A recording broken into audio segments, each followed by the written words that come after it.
So good afternoon and welcome. I'm Stephanie Traina, and I'm in charge of adult programming and community services at Memorial Hall Library.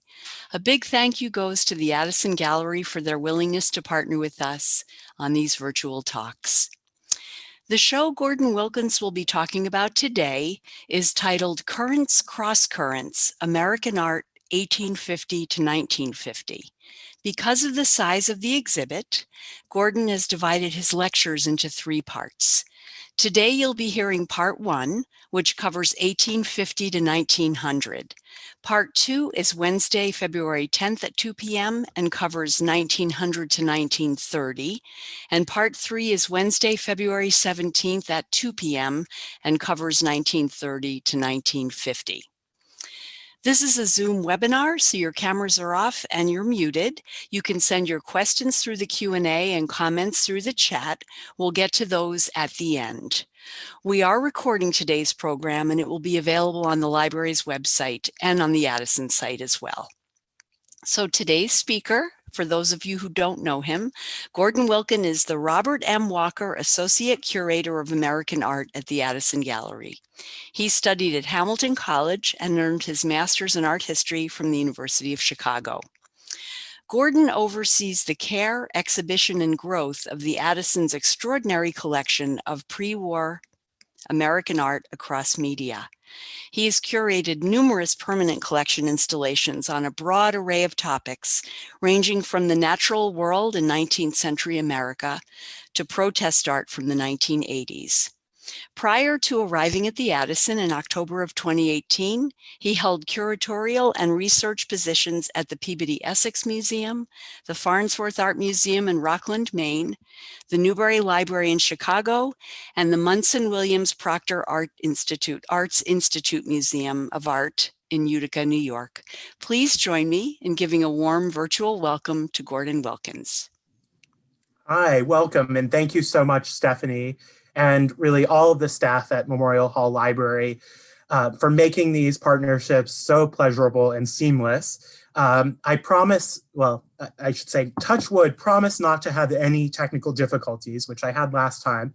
I've loaded my slideshow and already have it right on the screen, so we're good to go. So just to give you, briefly to mention that the Addison is in fact open.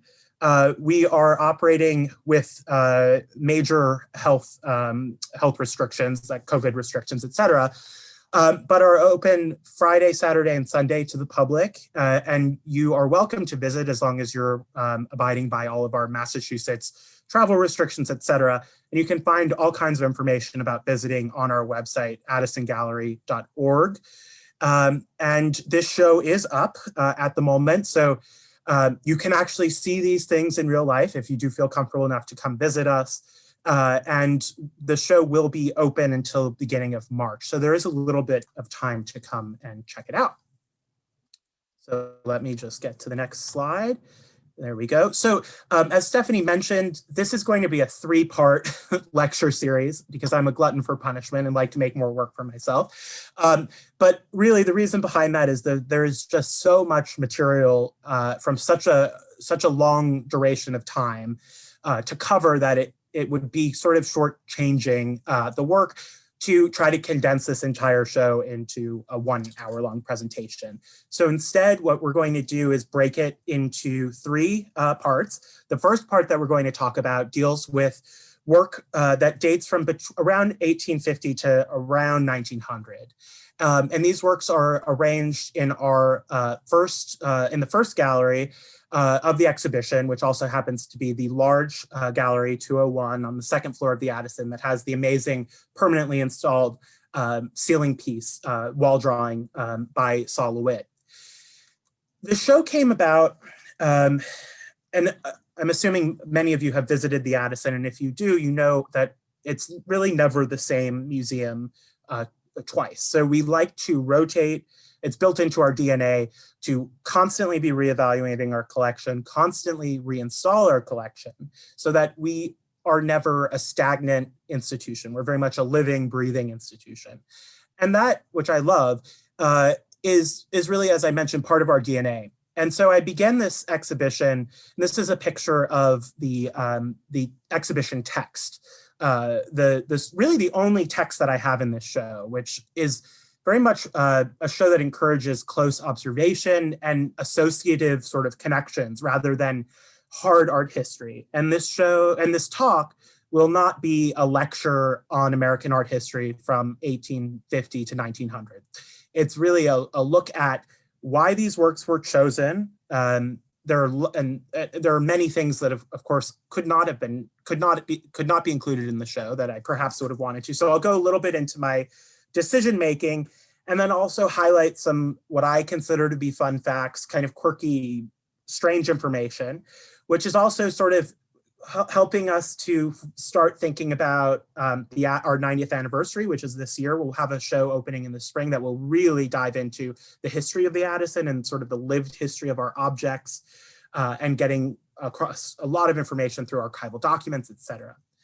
But back in 1931, in the edition of the Phillips Bulletin, which was the newsletter of the then single-sex Phillips Academy, and I mentioned that because of the gender that's mentioned in the quote that will soon follow, Charles Sawyer, who is the very green, very young 20-something guy who showed kind of an interest in art history and was enlisted to be the first curator of the Addison. He took Paul Sachs' museum studies class at Harvard, and that prepared him, and he grew into a really world-renowned museum director, but had very humble beginnings, as did the Addison in some respects. He mentions that the Addison Gallery of American Art must be a living, growing institution, for no one is quicker than a boy to detect the dull or the dead, whether in pictures or people. And I just absolutely adore that quote. And it's amazing how 90 years later, we are still constantly aware of the fact that we don't want to be boring. We don't want to present the same thing over and over again. And so this show, Crosscurrents, provided me with this great opportunity to do a permanent collection show, which we always like to have a mixture of permanent collection, loan exhibitions, et cetera, to keep it fresh, as I mentioned. But to really, through our permanent collection, to tell a different kind of story than the story that is normally told around American art history, and perhaps different than the story that you may have been told or experienced at the Addison. Our collection is extremely varied, but we do have particular strengths in the 19th century, which is well covered here, and in the first half of the 20th century. So there are amazing works in this show, which I'll soon start talking about. But basically, what I wanted to get across in this show is that there is no one history of American art, just as there is no one history of America. And what we understand as being America, this sort of what we know of this history or trajectory of American art is a very linear one, and it's mainly one that's told through the works of art of almost exclusively white male bourgeois artists. And this show, I think, in many respects, gets the point across, or what I hope gets the point across, is that the story that we've been told is clearly very simplified. And we sort of connect the dots between these different figures. We kind of go from Gilbert Stuart and down, go fast forward 100 years, and we have Whistler and Sargent, and then, fast forward another 50 years, you have Pollock and Rothko. It's always these kind of white men who dominate our understanding of American art. But we don't think about what was going on around these white men, and or even other artists who were just not fitting into the style that was in vogue and has thus become kind of canonical.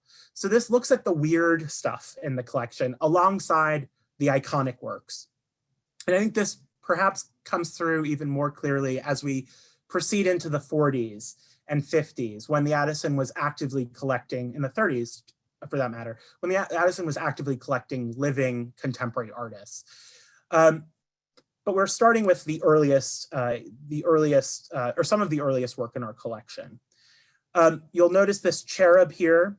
There's a face-off that goes on in the gallery between the folk art cherub, the sort of vernacular style cherub that you see on the left of your screen, hanging above our wall text for Crosscurrents, and then Harriet Hosmer's really beautifully carved marble puck of course, the famous fairy protagonist from, or perhaps he wasn't protagonist, but supporting character from *Midsummer's Night Dream*, quite iconic figure.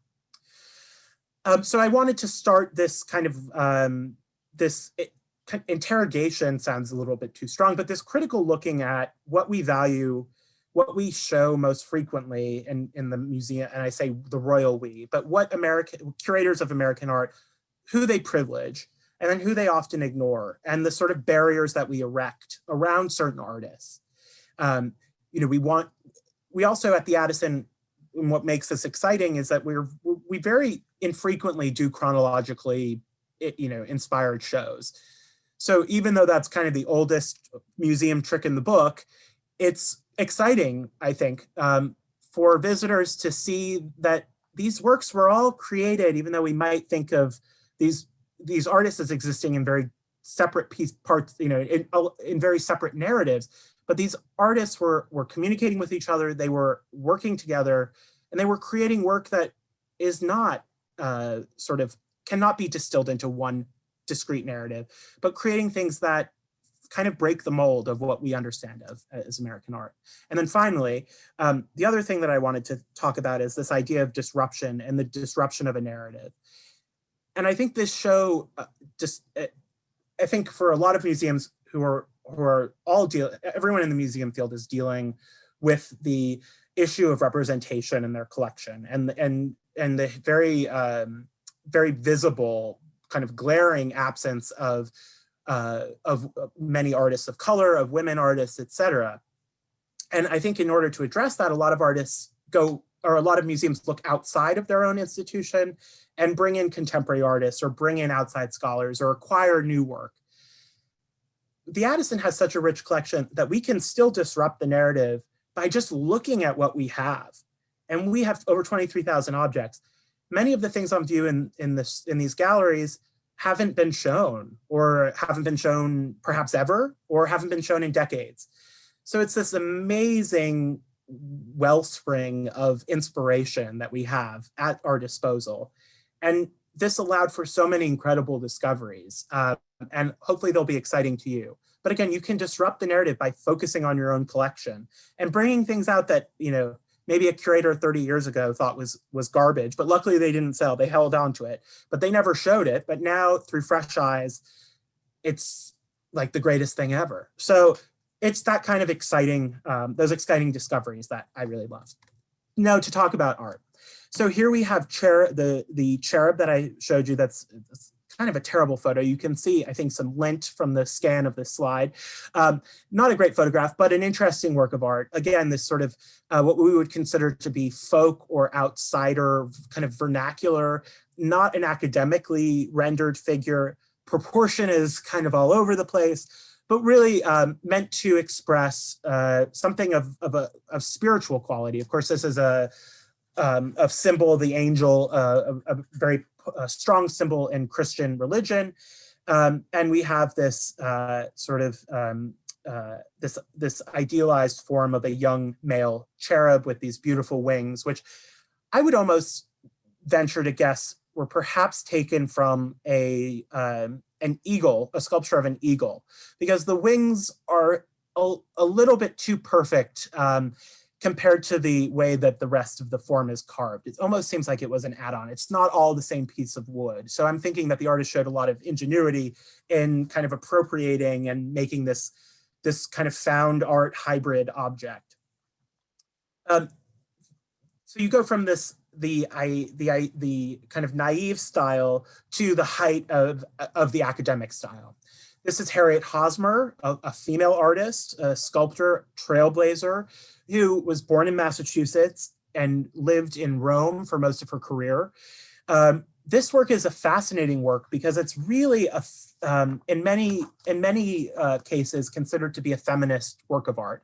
And you wonder, why is this a feminist work of art? It depicts a young male figure, Puck, from Midsummer's Night Dream. And it's spectacular in person, and I urge you to visit it in person. Of course, the details that I'm able to provide pale in comparison to the experience of seeing it in real life. But Harriet Hosmer was living in Rome. She was being supported by her father, but the money ran dry. And she knew that she had to, if she wanted to stay in Rome as a single woman who was no longer being provided for by her father, she had to make something that would sell and would make her enough money to remain in Rome, which was the center of the sculpture universe in the 19th century. And she was really the leader of this American expat community of sculptors, and really considered, even in her own time, to be their leader and be one of their most promising artists. So she knew that making a sculpture of a very popular literary figure would be a moneymaker, and she was right. And she was able to sustain herself by creating multiple copies of Puck. So what we have is not the only sculpture of Puck in existence. She made dozens of copies because they sold. And so this is a woman showing her agency, and really in a time when that was quite rare, and charting the course for her own future and becoming financially independent. So this very radical act.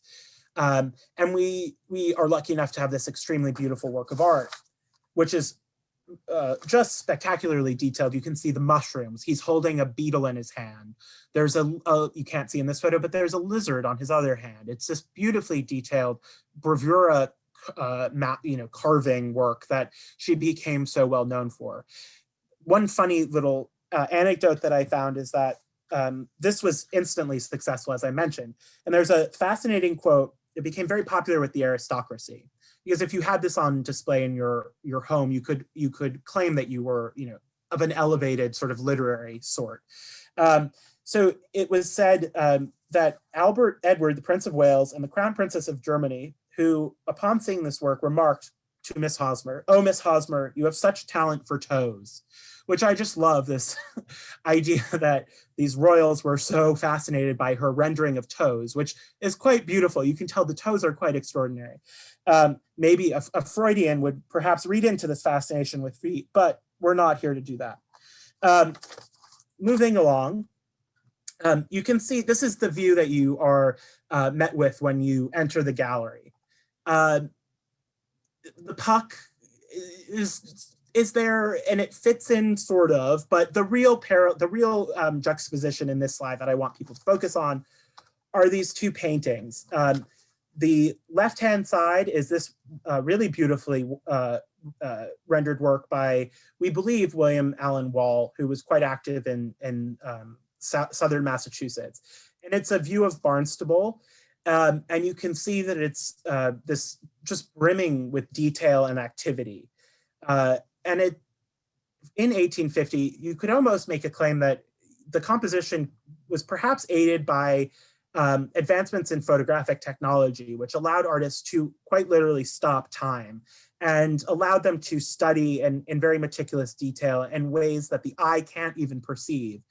Motion, things like motion, light effects, etc. And there is almost a photographic quality to this painting, and particularly the next painting.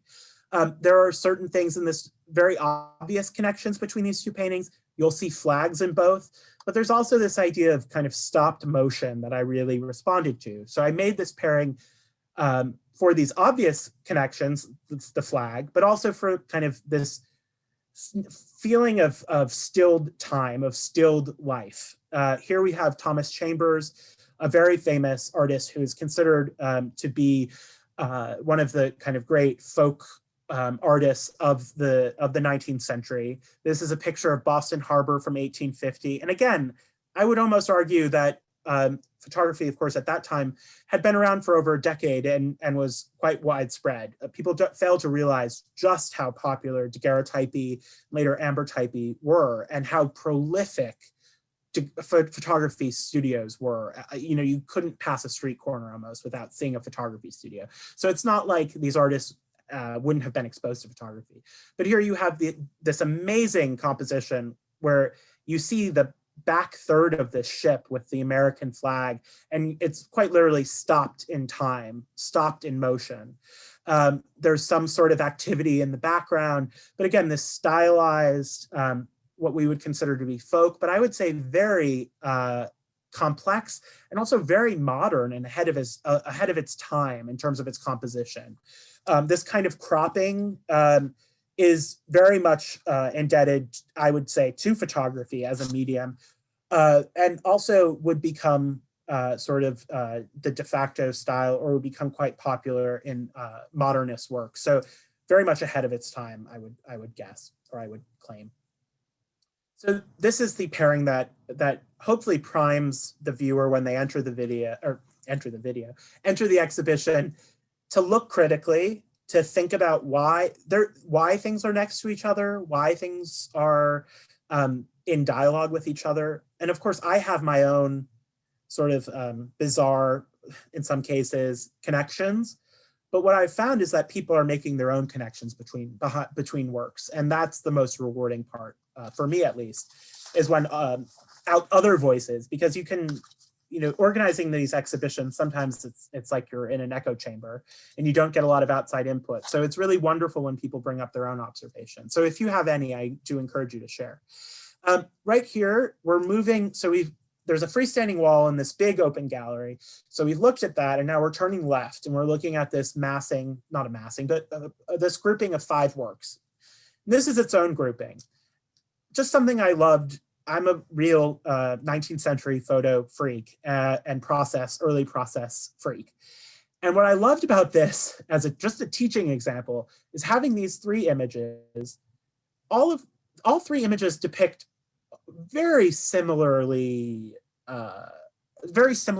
women, two of whom are wearing what is likely mourning dress, and another is wearing a wedding dress. So 3 different women, all photographed more or less at the same time, with very dark hair, and they're all celebrating or mourning. They're involved in some sort of milestone, and that's probably why their portrait was taken. These photographs were very expensive compared to today, particularly, and required complex chemistry and expensive materials.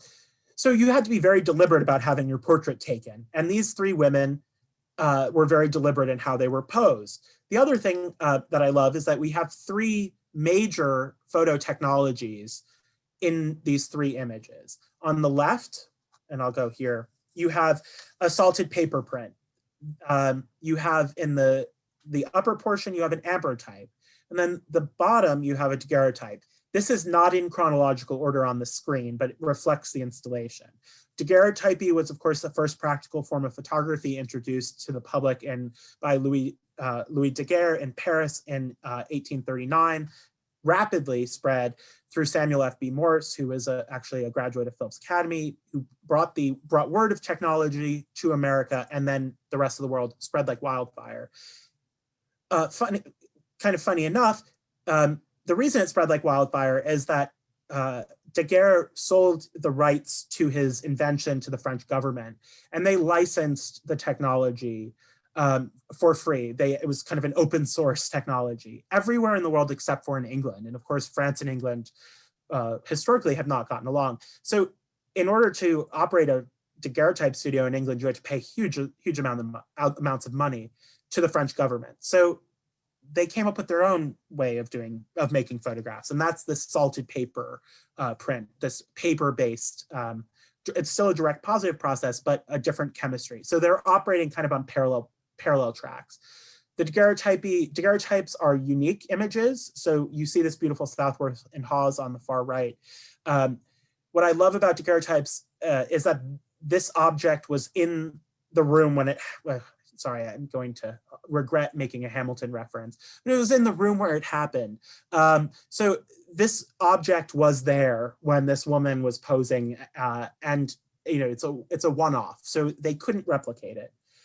The ambrotype is kind of a merging of the 2 technologies, because you have a negative to positive sort of process going on, which you have a direct positive with the Southworth and Hawes daguerreotype, and daguerreotypy in general. Ambrotypes are basically collodion negatives that are slightly, I believe, underexposed. And then when you have it against a black background, it appears to be a positive. So there's a dimensionality, and that's a good way to tell daguerreotypes and ambrotypes, which are often confused apart, is that a daguerreotype is like a mirror, whereas you can see through, in many cases, an ambrotype. So that's a fun fact. But just a really beautiful composition in all of these. And then also you have another story of this quest to approximate color. You have hand tinting applied in the first two examples, really beautifully in this amber type. You can see that her gold jewelry. And then you also have a photograph within a photograph, which is amazing in its own right, which is a whole sub genre of early photography. They called it PIP, photo in photo. And those are very, very collectible. So this is a woman who's holding a photograph, likely a daguerreotype, of probably perhaps the person that she's mourning. That seems quite likely to me. So it's this really beautiful image. But again, so this grouping functions on lots of different levels.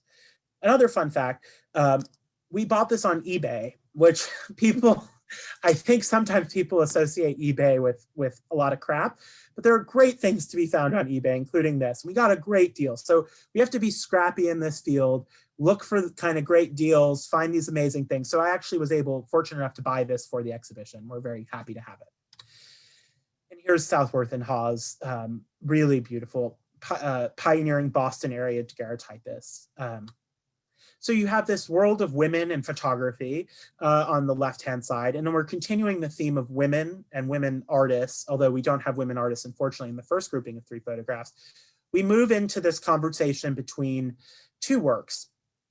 On the left-hand side, we have a work by Matilda Schmall, who is not a professional artist.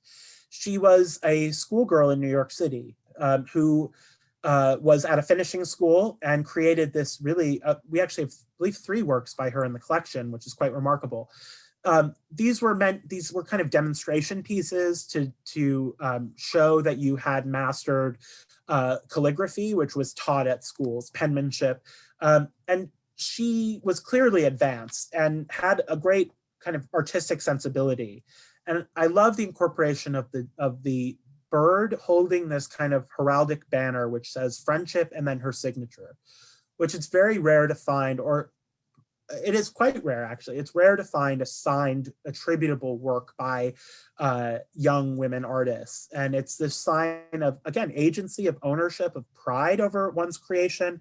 So I think it's quite beautiful. And I love, again, this bird detail and the combination of music with literature and the outside world.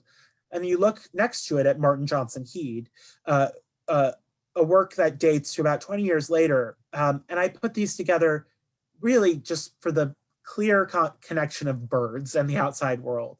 But again, I wanted to have this kind of high and low. That's kind of the way that we, as art historians, traditionally have gone through in assessing things. There's kind of the high end and the low end. And for many, many years, work like schoolgirl drawings or samplers would have been really decorative, purely decorative, and kind of perceived as lacking advanced artistic merit. But I think it's pretty clear that I would say that it's equally valid, that these 2 works hang side by side on their own for their own reasons. And one should not be subordinated. One should not be seen as lesser. So again, trying to make these claims, or by putting these 2 together, hopefully encouraging people to think about, why am I seeing certain things in a museum and not other things? And integrating these narratives that would be kept secret, or sorry, separate. You would have, in a traditional museum that has permanently installed galleries, you'd likely not see something like that. Martin Johnson Head would be in the kind of established 19th century artists, and you would have this drawing in a folk art gallery. But to bring those together, that's a unique thing that really the Addison is very well positioned to kind of make those combinations, these kind of outside the box things, because we're kind of like a giant laboratory. We don't have to commit to a permanent installation of our galleries, so we're able to do things that are a little outside the box and maybe don't work, but it's great testing for the future. So this is a wall that, when taken together, really looks at, again, you can see the land, but also representations of distant places. The 19th century, we're moving into the sort of mid to late 19th century with these paintings. The 19th century in America was a time of really rapid, really dizzyingly rapid expansion, and also a period of looking outwards. For so many years, America as this young nation was looking inwards, trying to develop its own nation. In the 19th century, you see people kind of looking outwards and positioning America on a world stage as a major leader. And artists contributed to this mission of expanding the reach of America. Artists like Bradford in this beautiful Arctic painting went on expeditions, in fact, scientific expeditions. So you have this really expansion of America and this interest in exploration coming through on this wall. I'll start with this pairing, kind of stupid perhaps. I really wanted to do this kind of north-south division because when you think about 19th century landscape painting, I think you rarely think of the South. You almost always think of the so-called Hudson River School and painters in the northeastern part of the United States, and then later on in the West. You really infrequently think of Southern landscape painting. And with this, we have, I've chosen to juxtapose a very typical, but quite beautiful, intimate oil sketch of a lake scene by Sanford Robinson Gifford, a great titan of the Hudson River School. And then it's juxtaposed with this bayou picture, a southern landscape by Joseph Meeker from the same exact year. So these happy coincidences of having two landscape paintings that are about the same size from the same exact year, one representing the North, one representing the South, was kind of something that I couldn't pass up. So again, defamiliarizing people. We almost always see in 19th century paintings depictions of the North, but thinking about America being so much more than the Northeast, and there being artists working all around the country. And why have those artists not reached the same kind of level of recognition? And I don't have an answer for that necessarily, but hopefully this show will get people to think about those reasons. This grouping of this trio of paintings, beginning with William Bradford's Caught in the Ice Flows, really a great work in our collection, one of our great pieces, combined with a photograph, and then by Bradford along with his photographic counterparts. On the right-hand side, we have an Albert Bierstadt painting. Just to talk about the Bradford first, this William Bradford was a painter who specialized in these very dramatic Arctic panoramas. He made an expedition to Greenland in 1869, and that was kind of the major artistic experience of his life. He was working with two photographers at the same time, two men, John Dunmore and George Critcherson. And as they went about their expedition through the Arctic, they were also photographing. And these documents, these photographs, were invaluable to Bradford because he brought these photographs, which were actually then published in this lavish publication called the Arctic Regions, which we unfortunately don't have in our collection, but sells for hundreds of thousands of dollars if you can find a copy today. It was illustrated with 141 tipped-in albumen prints. So each print made by hand and tipped in beautiful. It's a beautiful publication. The book was sponsored by Queen Victoria and was first published in 1873. So that's why you see on the right-hand side printed 1873. This is one photograph that was taken from a disbound album. So albums were very frequently cut up and prints were sold individually. We do have a handful of other prints from this series. But again, I wanted to show, a photographic representation of a scene and then a painterly representation of a scene. And Bradford was known for taking these photographs, using them as preliminary material for these much more complicated compositions, which he would often in his work based on his own firsthand sketches. He, I should say, was not making paintings like this on a wooden ship in the middle of the Arctic. They did have a darkroom and he had a studio, but he was not making these grand pictures. They were making photographs, and he was also making sketches. So working with his sketches and with photographs, he would return to his own studio, worked in New Bedford actually, and paint these beautiful pictures. This is quite dynamic. Caught in the Ice Floes, it actually depicts this whaling ship that was that sailed alongside the main vessel for the expedition. It was caught in ice flow, and it was a very dramatic rescue. So you see that happening in the background, and it's certainly embellished in order to heighten the drama. So thinking about paintings, what can a painting do that a photo can't do, and vice versa? Photography, it's at least in this time, it's harder to manipulate and invent drama, although there is manipulated photography from the very earliest years of photography.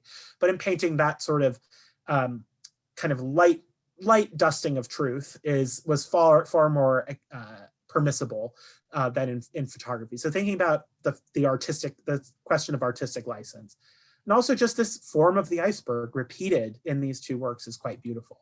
And then thinking just formally of the beautiful white monolithic iceberg form juxtaposed with a Bierstadt painting of Europe, of the Alps, most likely. I don't believe we know the exact location, but called the Snow Mountain. And thinking about how these forms echo each other. The rise of photography cannot be understated, and its influence on painting really is of paramount importance in the 19th century. And artists began to see photographs as essential aids. And Bradford, going back, actually called, saw photographs as his food from his library. So the power of the photograph to still time, and then to later to conjure memory, to be this kind of conduit to the past events and to inspire future work. So really interesting kind of dimensions with, or interesting concept of the enduring power of a photograph to inspire over time. So here we are, we're moving into a corner, jumping from Bierstadt to Whistler on the right, and you get a nice little vista into the gallery that deals with the 1920s, which we'll get to in the next lecture. So not this lecture, but my next presentation. And we move into Whistler here, kind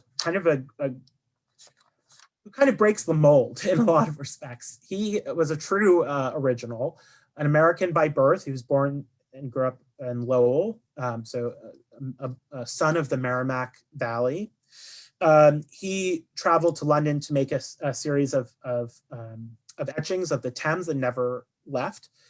This painting is considered to be among his most important, and it was a very key early work for Whistler. It was his first painting of the old Battersea Bridge over the Thames, and it was his first major commission. He had displayed a picture at I believe, a Royal Academy exhibition, and the Greek-born financier, art collector, magnate, Alexander Ionides commissioned Whistler to create a painting of the Thames, which he worked on over a period of several years. And while he was working on this picture, would embark on a series of river pictures, which was actually the subject of a very popular exhibition here at the Addison about 5 years ago. But this is the very first of that series. And it depicts the wooden bridge over the Thames. And you have this great sense of the kind of grittiness of London life at this time. And the atmospheric effects that he's able to conjure through his use of paint are so powerful and almost visceral. You get this kind of foggy London smoggy feel just by looking at this. You can almost imagine yourself on the bank of the Thames, seeing these men, fishermen, kind of engaged in their daily activities. You get the sense of the life of the city and the importance of commerce. He was all about atmosphere, all about of the evocation of mood and feeling and emotion. Famously titled his paintings kind of after he saw them as almost musical compositions. So in this case, the painting's called Brown and Silver, Old Battersea Bridge. And so you have the emphasis on color, on formal elements that he manipulated very deftly to create great atmospherics. Another fun detail that I just love, If you look in about the middle of this detail, you'll see this kind of amorphous shape in the painting. That's actually the Crystal Palace, which is just a fun detail that I love. Ioannidis, the man who commissioned this painting, was actually in charge of the Crystal Palace at one point in time. So it makes a great deal of sense that, of course, you could actually see the Crystal Palace from this point. So it makes sense to be included, but I think it takes on special meaning considering that the original owner of the painting was at one point in time in charge of the Crystal Palace, which was built by Joseph Paxson for the great international exhibition in 1851. It later burned to the ground, unfortunately, but this great symbol of British engineering and technical mastery. One final note about this is that we were fortunate enough to have an X-ray made several decades ago of this canvas. And it revealed that underneath our landscape or seascape, riverscape, was a self-portrait of Whistler. This is one of those kind of fun facts that we couldn't necessarily, I wouldn't necessarily share on an in-person tour because I don't like having handouts and having people pass around a piece of paper that would show this picture. But in a slideshow, it's pretty easy to show this image of the X-ray. So thinking about these amazing histories that these objects embody, and that underneath the surface of this painting is a self-portrait. It also shows that Whistler was quite destitute at this stage in his career and had to reuse canvases that he had already painted on. But a fun detail, and one that connects to this next painting. And here you see the next grouping that we'll go into. But this next painting, Eastman Johnson's Woman on a Hill, is also one that shows a lot about process. And that's part of the reason why I put them together. The other reason is that they both evoke this kind of sense of almost wanderlust, of kind of trying to see beyond or looking beyond. The next painting sort of more clearly fits into that. But this is one of many, many works, over a dozen works, that Eastman Johnson created in the process of working on this quite massive, complex painting called the Cranberry Harvesters, which is owned by the San Diego Museum of Art. And we have in our own collection 3 preliminary works for that painting, this being one of them, called Woman on a Hill, 1870. It's a Nantucket picture. Eastman Johnson was very closely associated with Nantucket. He was known for his nostalgic depictions of island life, an island life that was, by the time that he landed on Nantucket and bought a home in the 1870s, was really quickly fading away. And Nantucket was going from being a whaling town to the kind of tourist town that it is to this day. So there is this tinge of nostalgia. She's standing on a hill looking out. We don't really have much of a context for this, but we can imagine her thinking of the place and time, 1870, after the Civil War, an entire generation of young men essentially having been wiped out. This lone figure of a woman perhaps unable to find a husband, staring at the vast ocean and kind of, again, what is next, and expanding that, what is next for the nation. And when I think about, when you think of the notion of preparatory work and of getting at the kind of inner workings of an artist, what I love about this is we have another X-ray. And you can see that there was initially an older woman in the composition, which was eliminated, painted over. You don't really see that, but you see this little marking in pencil around to the right of her neck, giving us these glimpses at the artist's process. So initially the composition was meant to be quite radically different. And I wonder what you would feel about the painting if the older female figure was still included. It might be a little hitting you a little bit too, hitting you over the head with this, allegory of the young and the old, and kind of a woman on the cusp of the prime of her life and a woman exiting the prime of her life. But again, these objects have great hidden stories that it's always a pleasure to bring out and bring to light. George Inness was very much interested in capturing the spiritual dimensions of landscape. He was a follower of the Swedish mystic Emanuel Swedenborg, and wanted and really saw his entire career as being this never-ending quest to capture the spirit, the religious spirit, and this kind of mysticism in his paintings. And I think he comes, and I would say he achieves that in this painting, which just kind of knocks you or stops you, cold when you look in front of it. It's this spectacular, very large painting of this solitary figure, anonymous figure in a white robe in this beautiful twilight Italian landscape. And this is one of a series of paintings that Innes created during his second and most extensive trip to Italy in the 1870s. This has been identified as the grounds, as capturing the grounds of the Villa Barberini in the Alban Hills, southeast of Rome. And it's likely that the monk was from a nearby Capuchin monastery. But it has this mystical intensity and mysterious quality to it that is really almost intoxicating. He stated he being Innes stated in an interview from Harper's Magazine, quote, "A work of art does not appeal to the intellect. It does not appeal to the moral sense. Its aim is not to instruct, not to edify, but to awaken an emotion." And so thinking about, we've had works so far that were meant to convey information. In the Bradford painting, he was capturing this exotic Arctic landscape. The Arctic was very, very popular in the imaginations of Victorian Americans and British and Europeans. Here we have a similarly exotic location, but it's and revered, beloved location. But there's this kind of not really melancholic, atmospheric quality to it. And it reminds me of this theme that you see in Romantic literature and in painting of pathetic fallacy, this term called of pathetic fallacy, where the landscape is matching the emotions of the figure. You see that a lot in literature, where there'll be a figure, a subject of a novel is perhaps having this temper tantrum, and the sky will open up and lightning will strike. So that's an example where the world is matching the emotions within. So he's attempting, I think, pretty successfully to awaken emotion. So here we have another, just to position you, another overall glimpse at the gallery.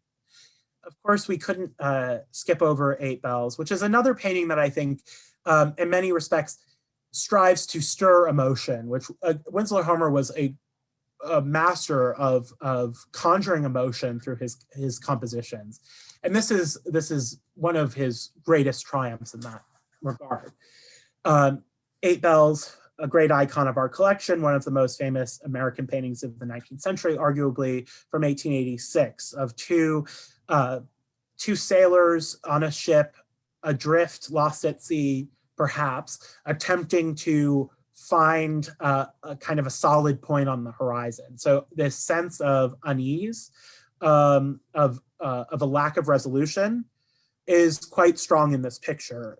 You see them using their nautical instruments, attempting to chart a course to the shore, but we don't know what happens. We're left in this frozen, stilled moment, and Winslow Homer doesn't provide us with a clear resolution to this painting, which is in many respects part of his genius, is that there's this open-ended quality where you impose your own perceptions on this painting.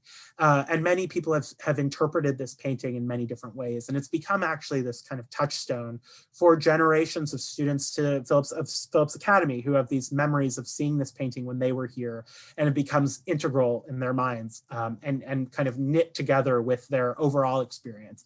And also they see this as, perhaps emblematic of their own experience in life as being young students, teenagers coming to this new school and trying to figure out where they fit in, what their path will be, but again, not ever seeing the full picture and knowing what's ahead, but kind of being at the mercy of natural forces, which is another major trend in his work. These men are very much at the mercy of nature. So looking at the overall power and majesty of the natural world in all of these paintings, but in very different scales and in different ways. You have a similar subject in Albert Pinkham Ryder, a painting that was done around the same time as Abel's, but again, you would almost think of these artists as existing in very different worlds. They were contemporaries. Their dates overlap quite closely. Albert Pinkham Ryder was the great master of emotion and of romantic painting, of painting that was meant to stir the viewer, and not to teach or to edify, but really to spur or to encourage emotion. Here you have this really atmospheric, I've said atmospheric probably enough this time, but say it once more, this atmospheric view of this boat. Again, like Abel's, we don't have much background. We don't know what the narrative is, but it's a subject matter that he returned to quite frequently.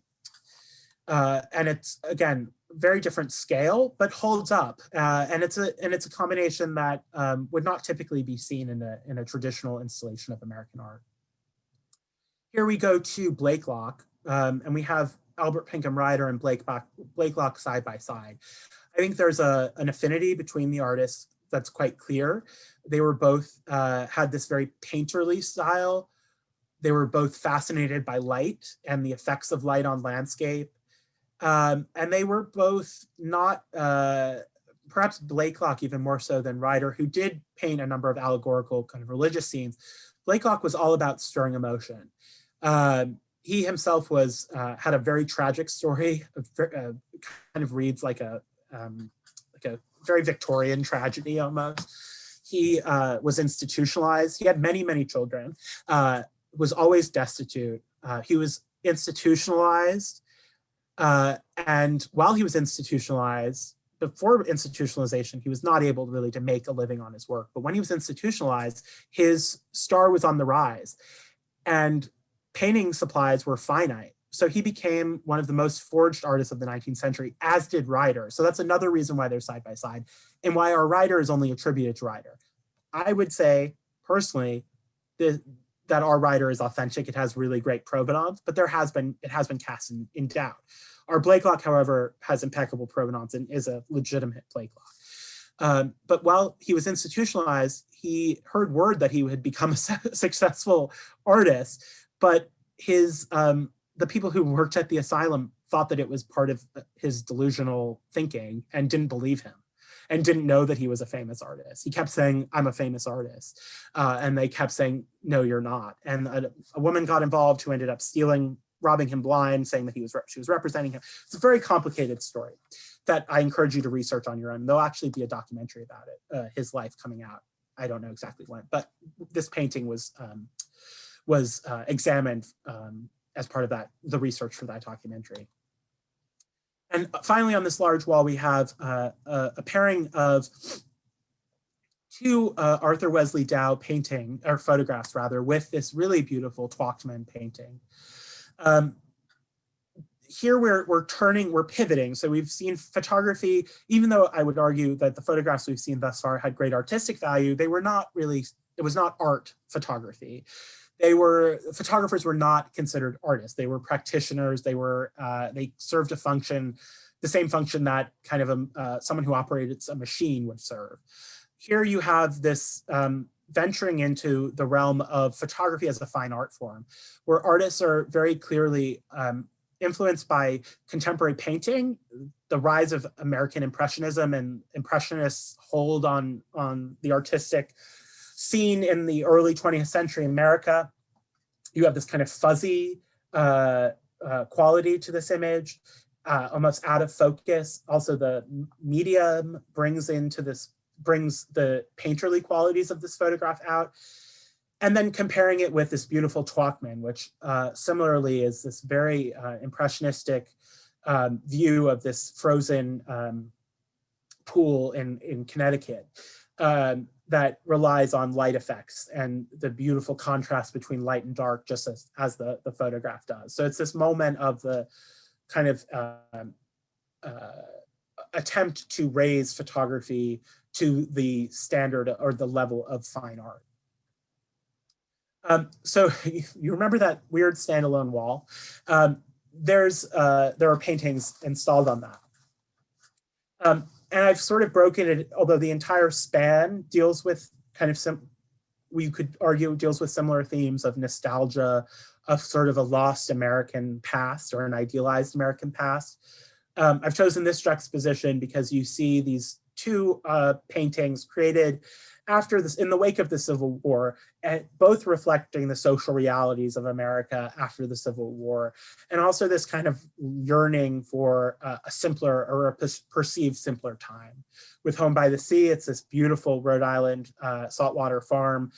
You don't see any men, though. Perhaps that is kind of a subtle acknowledgement of the incredible toll that the Civil War had on eliminating large swaths of the male population, the men who would have sort of grown up to take over the farm from their own fathers, but who had perished in the Civil War. On the right, we have the second Winslow Homer painting in this gallery, Country School, a similarly nostalgic view of a one-room schoolhouse with this young woman who has gone into the teaching profession, which implies that she was not married and needed to support herself financially. And just like the Eastman Johnson, you have this kind of lonely quality. Here she is surrounded by students, but she's lost in thought and looking out the window. And so both of these are pictures of an America that was really still deeply scarred and divided by the Civil War. And this looking back at history, and again, simplifying history, but looking back and thinking of a simpler, quote unquote, simpler time. And then I have these two two pieces, one very unusual, this beautiful design for a trade card, which falls outside of the chronology a little bit. And I just love the formal affinities between this trade card, which was made by a Boston merchant, really just kind of like a proto catalog showing everything that he had available. And then this beautiful painting by the great trompe-l'oeil master, Pitot. This is a very iconic work by him, considered to be the first of his quote unquote office board pictures, which he created using ephemera often tied to very specific businesses. This was likely a sample that he created in order to win over potential customers. So it's actually believed that he invented the coal. So it says office board for Smith Brothers Coal Company. We believe that Smith Brothers is an invented company and that this was made sort of as a demonstration piece with the intention of showing a potential business or someone who would commission the painting what he was capable of. And all of these props were likely drawn from his own studio. So you have these amazing, tantalizing little bits of information, but it's not resolved and not quite clear. He's not laying everything out on the table in the same way that William Brooks in his trade card is doing. It's kind of this kind of cat and mouse game of giving you clues, but then also very selectively withholding information. And it's just a very visually dynamic composition. And if you've seen the banner for the show on the facade of the Addison, I've actually paired this painting with a much, much later work by Irene Rice Pereira that is purely abstract, because you look at this and you can almost break down the composition into line, color, form. Pitot was really brilliant when it came to composition, which I think is quite evident in this picture. So we're almost at the end, and I know that I'm at time. So hopefully I won't take it personally if you have to bow out, but I probably just have about 5 more minutes, and then I'm more than happy to take questions. So this is a pairing that I wanted to make of two works. This on the left, you have George DeForest Brush's Mother and Child from 1892. And then on the right-hand side, you have Thomas Eakins' great masterwork, one of the, in my opinion, masterworks of the Addison's collection, Salutot from 1898. And the reason that I paired them is, of course, on one level, they're about the same size, so it's kind of visually appealing. But also you have two different, very gendered looks at America. George DeForest Brush is known for his quote unquote cowboy and Indian pictures. He spent a lot of time in the West, but he's also known for these later pictures. He lived into his, in a quite advanced age. So he had quite a large career, but the latter half of his career was really taken up with these secular Madonna and child pictures. So this is actually his wife, his child, his son in the foreground, and then a nurse with his other child in the background. And it depicts the landscape of Cornish, New Hampshire, where he lived and worked. And he was in this amazing, very rich, artistic artist colony with artists like Augustus St. Gaudens, whose house is actually depicted in the background. But it is a secular picture and part of this kind of Renaissance revival in America.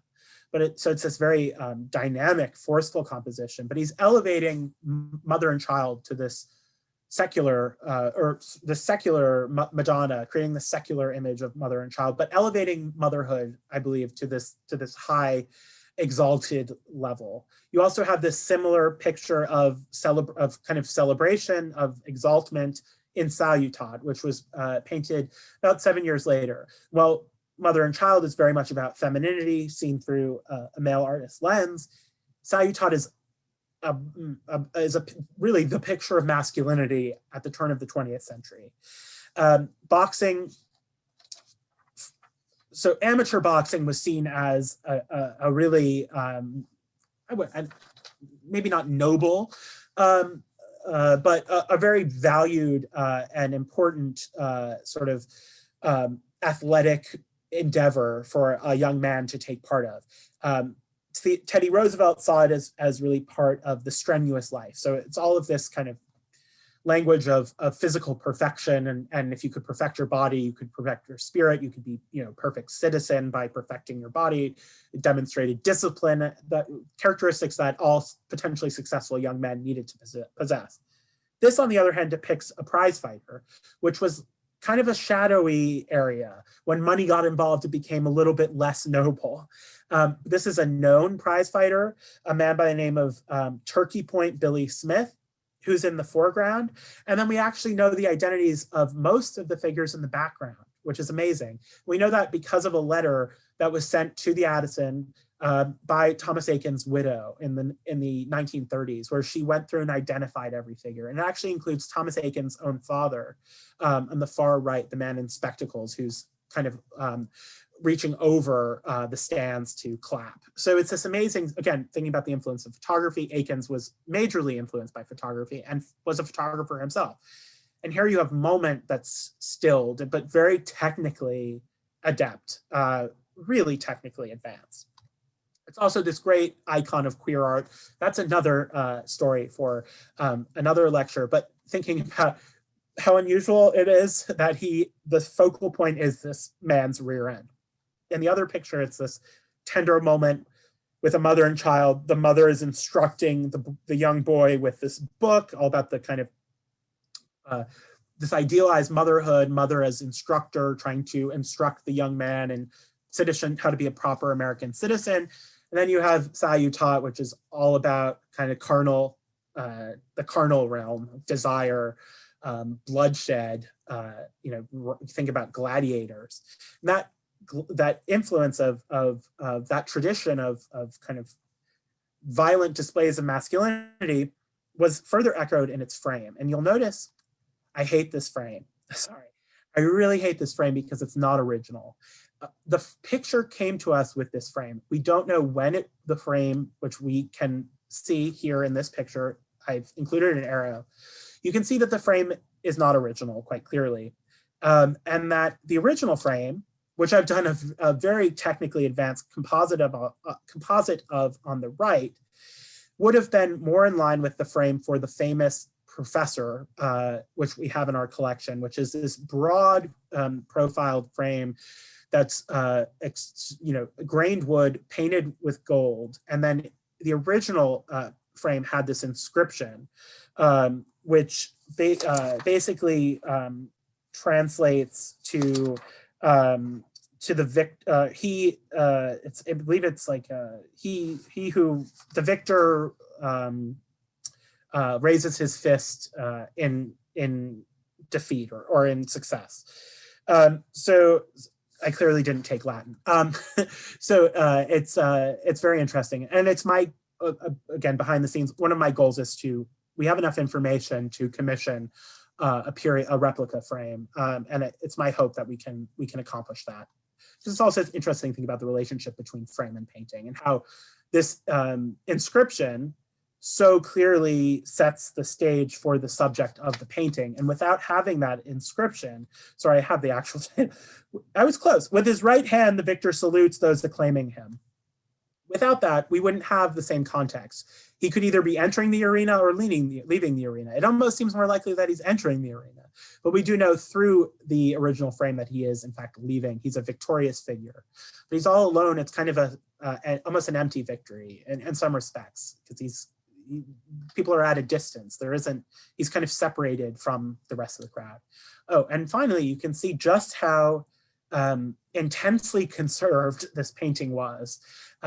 If you look at the image on the left-hand side, which was taken around the time of the Eakins Memorial retrospective at the Met following Eakins' death in the early 1900s, you can see that the area, particularly around his legs, was far more clearly defined. And then over time, conservators did this on a lot of Eakins paintings, where they wanted his work to look more impressionistic and less naturalistic and less harsh. So they scraped away a lot of detail in order to make these edges seem more amorphous and more blurry and kind of less gritty and naturalistic, as I mentioned. That can be rectified. It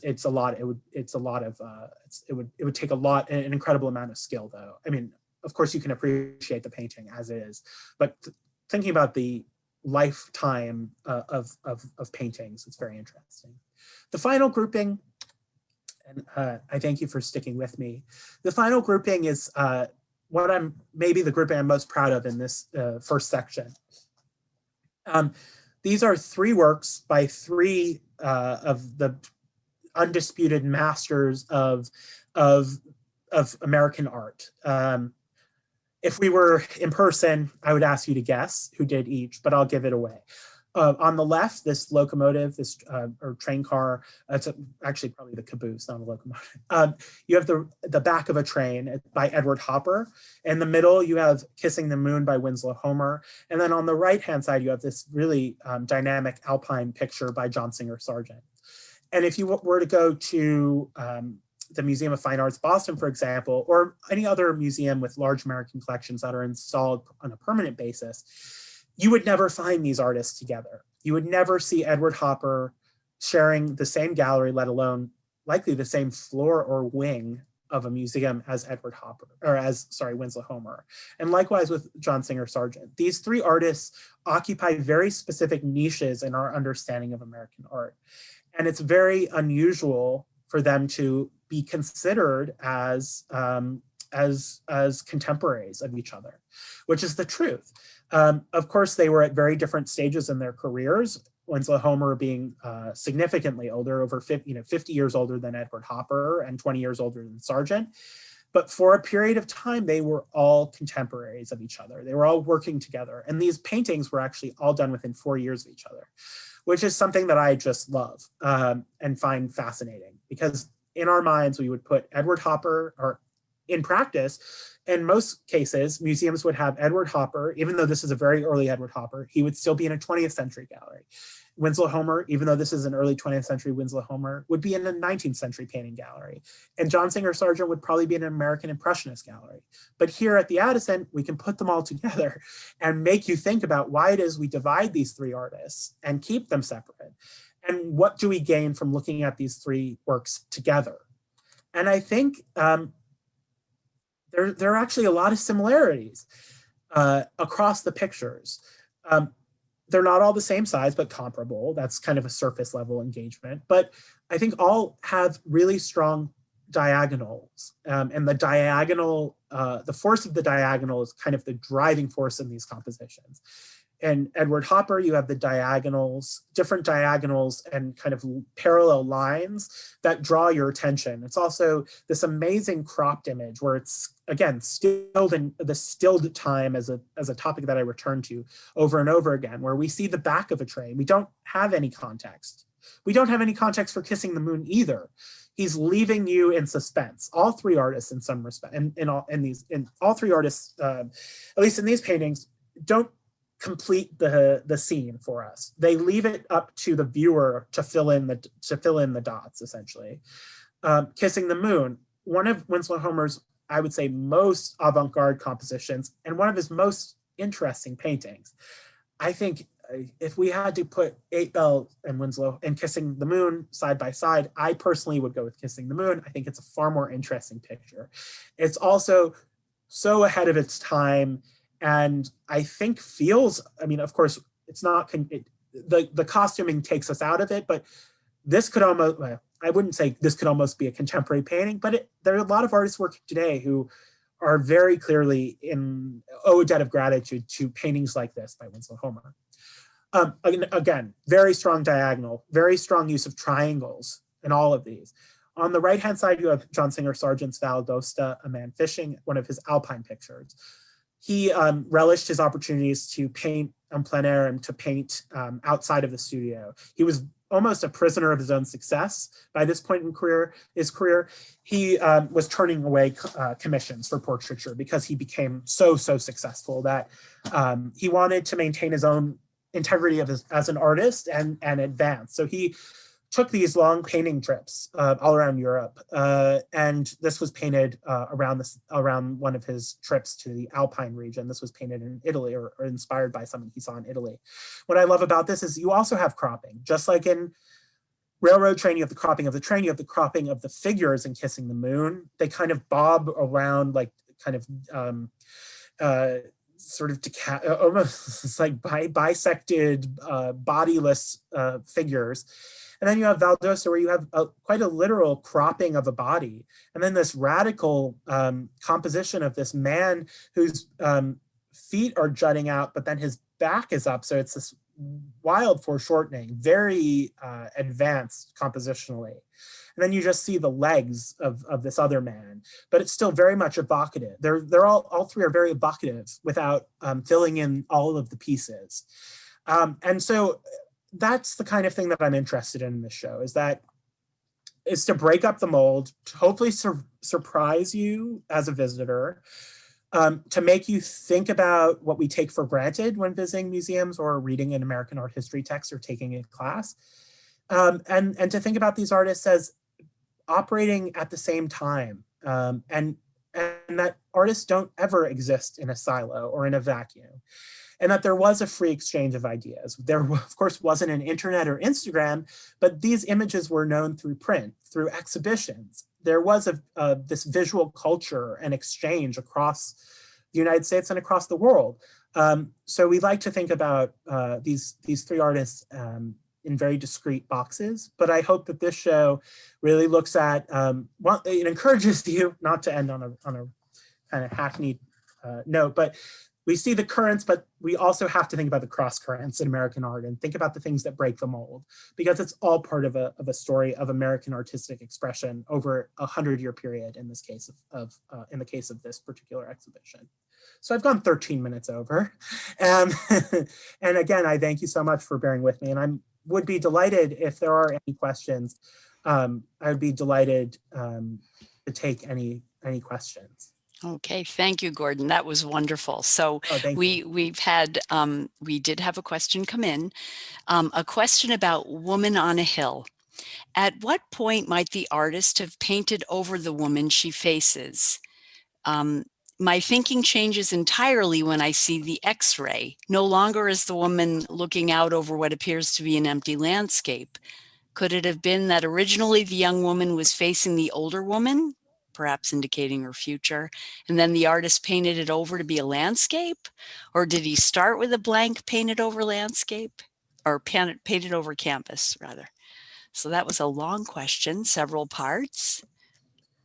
That's a very thought-provoking question. I think I should mention I'm not an Eastman Johnson scholar. I should have included a slide, but I didn't because it's not in the show, not in our collection. There is this very important painting for Eastman Johnson called The Cranberry Harvesters, which I mentioned, which is in San Diego. And what we have one drawing that's a study for the overall composition. And then we have these two works, the woman looking out, which I showed you, and then another of two women in conversation. that are sort of standalone painted sketches.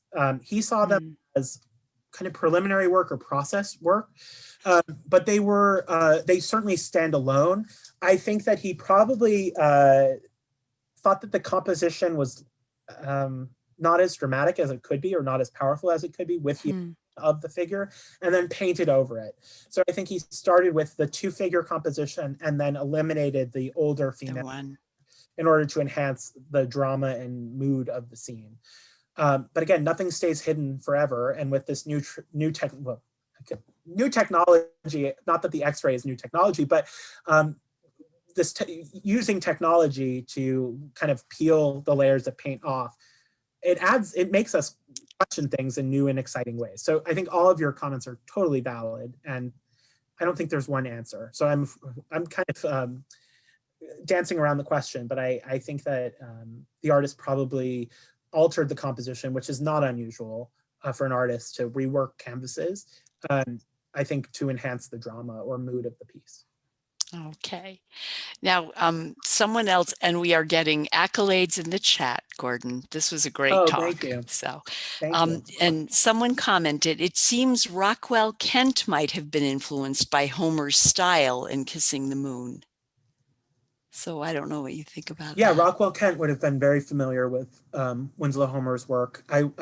He, of course, Maine held a really important place for both artists. I don't know about, in terms of overlap, if there was any, there's clearly influence, but I don't know as much about Rockwell Kent's own, if he wrote about the influence of Winslow Homer. But I think both artists who are identified with paintings of kind of these very masculine paintings of men battling the elements and extreme landscapes. With Rockwell Kent, you have all of the Arctic pictures, and with and you also have Maine pictures. I mean, Rockwell Kent lived on Monhegan Island for some time, so I think that there's very clear influence.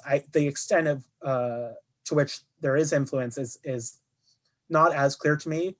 One quick anecdote that will take 2 seconds is that we do know that 8 Bells by Winslow Homer directly inspired the artist N.C. Wyeth, Andrew Wyeth's father, because he named his house after 8 Bells. And actually we have a letter in our collection where he's asking back in the 40s for a print of 8 Bells to hang over the mantle of his home, 8 Bells. So there are these amazing kind of connections between artists that should be teased out further. So someone said, did I see some progenitors of Arthur Dove? Oh, totally. You did. Yeah. You saw a lot, that whole kind of Stieglitz circle was really inspired, particularly, I'd say, by Ryder. Albert Pinkham Ryder, who, he's a tricky case because so much of his work has been discredited that I think a lot of people are afraid of doing Arthur Pinkham Ryder shows because they're worried that it's going to be revealed that they're showing a bunch of fakes. I also think that a lot of the kind of cut and dry, this is a Ryder, this isn't a Ryder decisions that were made by people like Lloyd Goodrich back in the 40s, I don't see a lot of evidence behind their decision making, and so I think you take it with a grain of salt. But he was extraordinarily important. Marsden Hartley, in particular, was very profoundly inspired by Albert Pinkham Ryder. And actually, there's a beautiful portrait that Hartley did of Ryder in the Met's collection. But there are influence cannot be understated, or we can't underestimate the power of influence.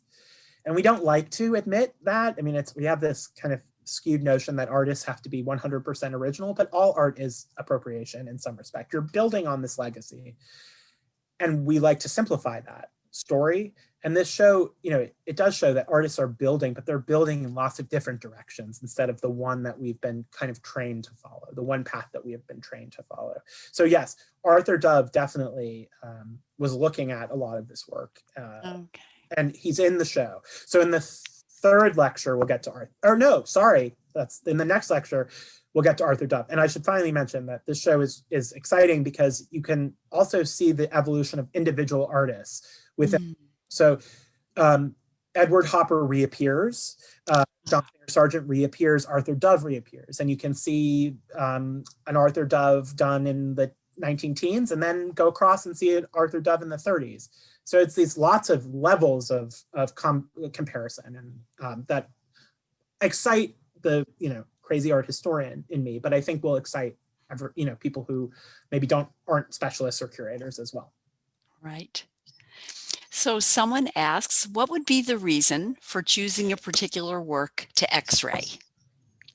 Oh, that's a good, I think there was some anecdotal evidence around the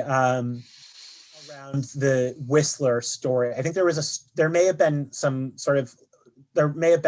folklore around him painting over a self-portrait.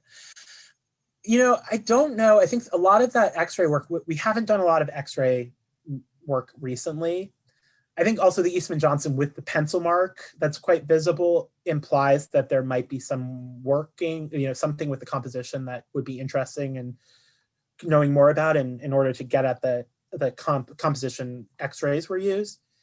I think a lot of our X-raying came around the early 90s when the Addison was preparing for this major collection catalog, 65 years. So I think that there was a lot of funding to do collections research, and some of that went to X-raying, which was very common actually in the 30s and 40s. But the X-rays that I showed were from the 90s, I believe. So I can't exactly answer that. I wasn't here in the 90s. Many of my colleagues were, so I can ask about the specific reasons, and I can go through the files. But I think with the Whistler, it was probably because there was some thought that, or an outdated or an old X-ray, and they wanted a clearer image. And I think just any curiosity also, like if you want to learn more about an artist or a composition, X-raying a work of art can be a great tool for formal analysis like that. Got it. So we have two more questions. I love questions. So good. As long as people are not ditching me in mass, I'm happy to keep talking. Very good. So are Eight Bells and Kissing the Moon related paintings? The same people or the same boat in his imagination? So. Well, they're about 20 years apart, but I think that, of course, there would be no Kissing the Moon without Eight Bells coming before it.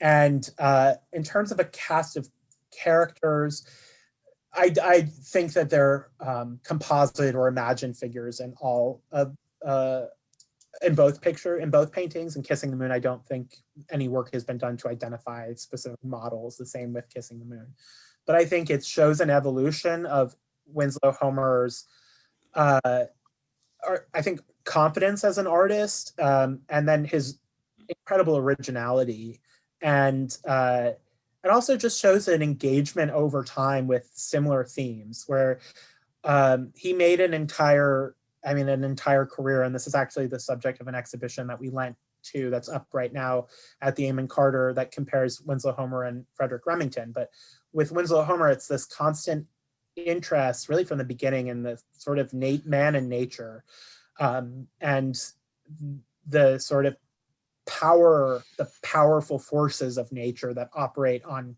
humanity and humanity's inability, or the kind of futility of humanity to try to stand in the way of natural forces. So I think that they are companion pictures in some respects, because they engage with the same themes. But no, they weren't meant. I don't think Winslow Homer thought that they would. Well, he would not have known that they were owned by the same museum, or that they would be owned by the same collector, because they weren't.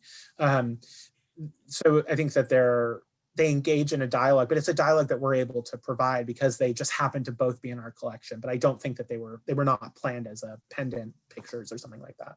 Right. And so on that, what does the phrase Eight Bells refer to? So I always butcher this because I was not really into sailing, and unfortunately am pretty in the dark when it comes to naval history. But 8 bells refers to the calls, the times of day, the bells that would be rung to indicate the time of day on ship. So I think it can either be, it's like one of those things where it can either be 8 a.m. or 8 p.m. And I, like, as the curator of American art, I should really know that, off the top of my head. But it's basically, it refers to a particular time of day, and which also corresponded with the watches that the sailors would go on. So it also adds ambiguity to 8 bells, which, talking about ambiguity, there's a lot of ambiguity in both of the major Homer paintings on view in this show, is that we don't know what time of day it is, which is pretty remarkable. You could make a pretty convincing case for it either being morning or nighttime, or no, and the title does not help with that. But it's a nautical expression that refers to timekeeping. Okay, thank you. Just so, okay, someone actually said 8 bells equals 4 hours, 1 bell per 30 minutes, and then your shift is over. Great. So thank you for that. A knowledgeable person. There you are. Thank you. So we, someone had asked, going back to the photographs, they thank you for your comments about photographs. They have some family photographs and a Mrs. Selby photograph, not of a family member. This person is asking if you have a recommendation as to where to do some research as to how they were processed. Oh, as to how the photographs were made. Yeah, I would go on to the George Eastman. It used to be the Eastman House, but it's the George Eastman Museum, which is George Eastman, of course, the founder of Kodak. It's in Rochester. They have a massive photography collection, and they also do a lot with photographic technologies, and have done a video series on different photographic technologies. And I know for a fact, because I did a lot of research into alternative process, particularly when I was at Peabody Essex. I worked on a big Sally Mann exhibition, and she uses daguerreotypy and tintypy quite frequently in her own process. So learning more about that. But there are great videos online, and I think you really need to see it to understand the complex chemical reactions that are going on. Daguerreotypy in particular is very complex. I mean, it's a copper plate that's coated in silver that's exposed to certain chemical vapors and sensitized. And so for someone who's not science-minded like myself, seeing it in a video. So I would go to the Eastman Museum's YouTube and search for that. The Penumbra Foundation, also out of New York, keeps these technologies alive, and I think they have some great educational materials as well. Thank you. I would recommend those two. Okay. Someone asked, will you be discussing the works of female artists and comparing how their interpretations differ from their contemporary male artists? Is that part of the show? Yeah, so I think that so the show itself doesn't have any wall text because I really wanted people to look. And at least for myself, I can often be distracted by text. I think in my talk, that will definitely be a topic, but in the exhibition itself, there are women artists throughout. You start to see more and more women artists appearing in the galleries. This is in terms of proportion or percentage, this first gallery has the lowest percentage of women artists, although we do have Harriet Hosmer and the calligraphic drawing. But you do start to see more female artists coming to the fore in the next galleries. So that will definitely be a topic for consideration in my talk. It's not explicitly discussed in the show itself. But I think what I like about the show is that people can come at it from different angles. So if you are looking for that kind of critique, I think you'll find it in the subtext, in the pairings that I've made. Yeah, so it will be a topic for future lectures, but again, not in the show itself. Okay. And finally, someone asks, did you consider adding a ship model? Do you have many ship models in storage? We don't have any ship models in storage. All of our ship models are on display in our basement level in that hallway. And there are dozens of them. And they are incredible works of art in their own right. I didn't include any ship models, partially because it's really dangerous to move them, particularly the ones with rigging. That's a skill that no one here knows. No one in the museum could fix it if something goes wrong. And they're very, very delicate. They are considered to be some of the finest ship models ever made. And because of that, because of their fragility, it's much safer to keep them in place. Although they have been, my colleague Ali Kemmerer did what I didn't see it in person, but I've seen photos. Looks like a fantastic show where she invited contemporary artists to respond to the ship models. But it's not integrated into this gallery. That doesn't mean it couldn't be. For this, I was also like with the ship models, those were all created in the 30s. So it would when you see the 1930s gallery, you'll realize why I didn't include a ship model, because it'd be weird to add things from the 1930s in the gallery that it would make the most sense in, because they're old boats, but the object itself was made in 1930, so if the existed in the 19th century, but so anyway, you'll see it would not work in the 30s gallery. But I do encourage you to, when you come to the Addison, to spend some time in the basement, which sounds like a creepy thing, but it's a beautiful thing at the Addison, because we have our model ships, including a relatively new acquisition of a ship model by Yinka Shonibari, the famous Nigerian British artist, and it's the first addition to the model ship collection in over 80 years. So it's exciting. Wow. So we don't just forget about the ships. I think a lot of people worry that the ships languish away, but they're on full. They're one of the very few things that you can guarantee will be on view at the Addison. Okay. Well, Gordon, thank you very much. Thank you to the audience. This was wonderful. So the next lecture is, as it's up on the slide, February 10th at 2, and I sent the Zoom sign up. I sent the links through the chat. So we'll look forward to seeing you and see you next time. Thank you so much. Take care. Bye. Bye-bye.